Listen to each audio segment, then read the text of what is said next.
I thought today I'd mention about an area that continues to resurface time and time again about integration, combining things with, say, chemo and radiation. And a patient today I just saw with a brain cancer, had some reservations and questions. So that there's maybe some interference concerns with vitamin C in particular and a few others. And what I find unfortunate is that there these discussions are never brought out in a balanced way. Just like with surgery, radiation, chemo, there's risks with everything, and they're not all perfect. They don't always work, and people die from those interventions as well, which I've seen. But I find in the natural medicine area, it's not balanced, and they don't talk about, yes, there's also a positive side. So this is for there's two papers that come to mind because this regarding more with the use of radiation with, say, some vitamin C, for example. There's two papers published, one actually in brain cancer, glioblastoma, phase 1 trial done in the United States.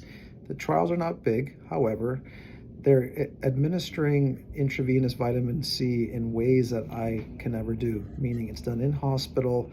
They pause it, they get radiated, and they go back. And actually, in one of these papers, they're actually dripping it in as they're getting radiated.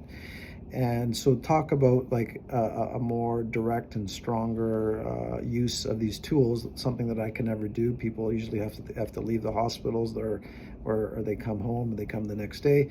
And guess what they noticed? They actually noticed, A, no signs of interference, B, an indicator actually, like these were certain subsets were like the worst of the worst. They were called unmethylated and IDH wild type, and they had a trend for actually an increase in survival, so some of which were still alive. So again, talk about aggressive use of vitamin C together right with radiation and during drip, no signs of interference. Another study in pancreatic cancer, similar kind of concept, more phase 1 trial. And what did they notice in that subgroup as well? Less burns and enhancing effects of the radiation and the trends for increased survival.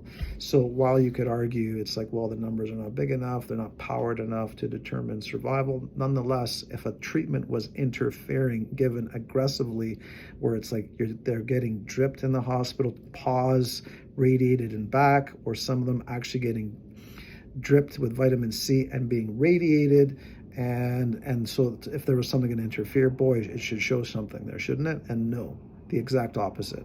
So I'm trying to wonder, when is these information going to be presented balanced to patients so they can make informed decisions, because I think honestly groups of patients are missing out because of the fear, which again I understand why, but the information is not being presented in a balanced way, which I think is wrong.